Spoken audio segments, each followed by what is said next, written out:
Bienvenue pour ce 3e épisode du podcast Le Grimoire d'une alchimiste, où je t'accompagne à retrouver ce lien sacré avec toi-même.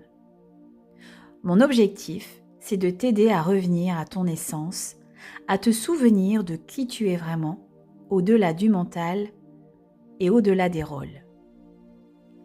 Alors aujourd'hui, on va partir ensemble à la rencontre de la Lune, cette gardienne silencieuse qui éclaire nos nuits, et qui t'invite à te transformer en douceur au fil de ces cycles.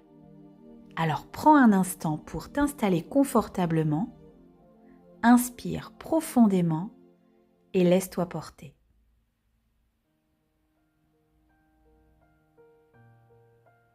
La première phase, c'est la nouvelle lune.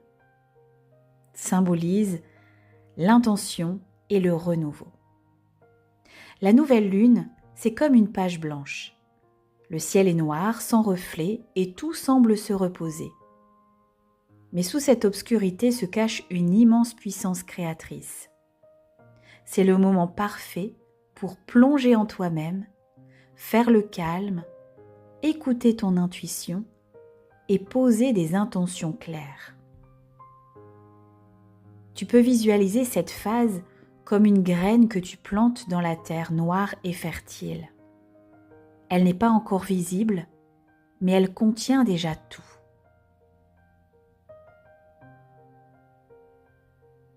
Durant cette phase, tu peux prendre un moment pour t'écouter en profondeur, pour poser une intention claire pour ce cycle.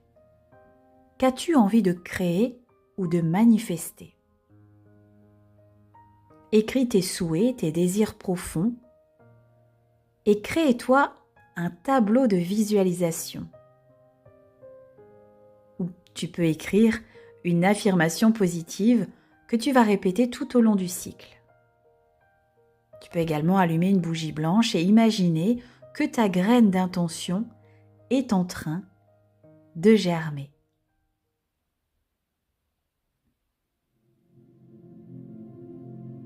La deuxième phase, c'est le premier croissant.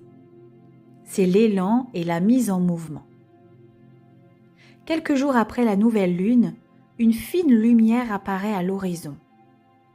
C'est le premier croissant. L'énergie, elle monte doucement et avec elle, ton envie d'agir.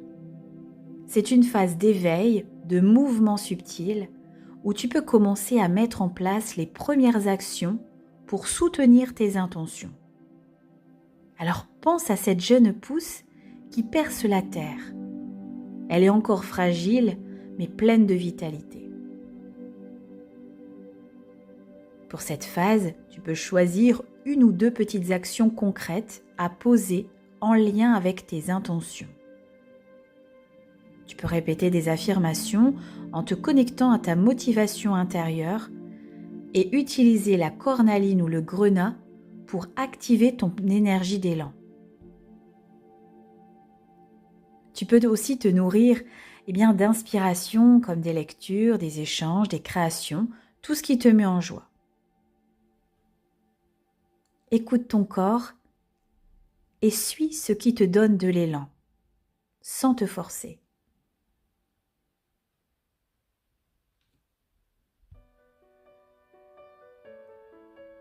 Ensuite vient la troisième phase, qui est la pleine lune. C'est l'apogée et la libération. La pleine lune, elle illumine tout. Rien ne peut se cacher dans sa lumière éclatante.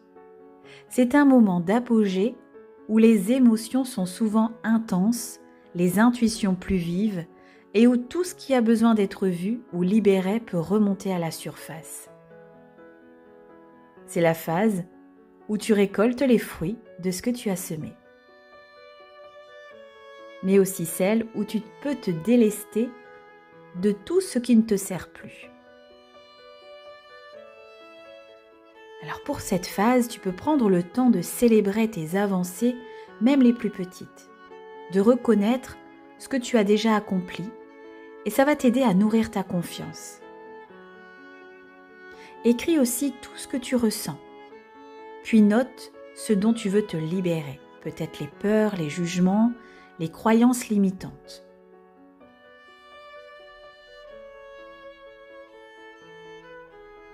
Tu peux aussi placer tes cristaux à la lumière de la pleine lune pour les recharger.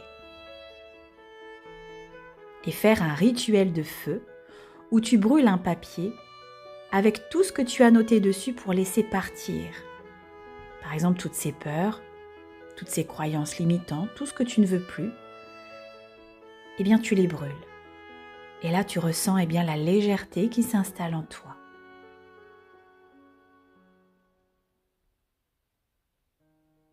Et vient la 4e phase, c'est la lune décroissante. Vient le moment de repos et d'intégration. Après la pleine lune, la lumière diminue. C'est le temps du ralentissement, de l'introspection et du tri. Cette phase, elle t'invite vraiment à revenir à toi en douceur, à te reposer et à faire le bilan du cycle. C'est un peu comme l'automne dans le cycle lunaire. Tu récoltes, tu ranges, tu purifies. C'est une période idéale pour les soins, les bilans ou le recentrage. Tu peux t'imaginer comme une feuille d'automne qui se dépose doucement au sol pour nourrir les racines. Dans cette phase, prends le temps de faire un point sur ce que tu as vécu ce mois-ci. Note ce qui t'a nourri, ce que tu veux garder et aussi ce que tu veux laisser. Prends le temps aussi de nettoyer ton espace. Un bon ménage énergétique fait souvent du bien. Tu peux méditer avec une pierre d'obsidienne ou d'onyx pour aller en profondeur. Et aussi écrire une lettre à ton toi du futur pour l'encourager, le soutenir. Tu pourras la relire à la prochaine nouvelle lune.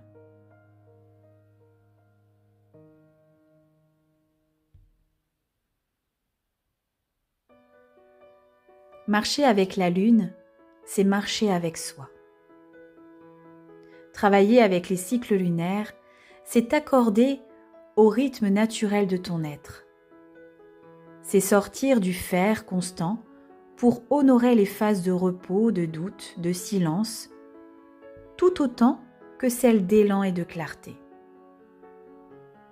Et rappelle-toi que tu n'as pas besoin de suivre tous les rituels à la lettre. L'essentiel, c'est que ce soit aligné avec ton énergie du moment.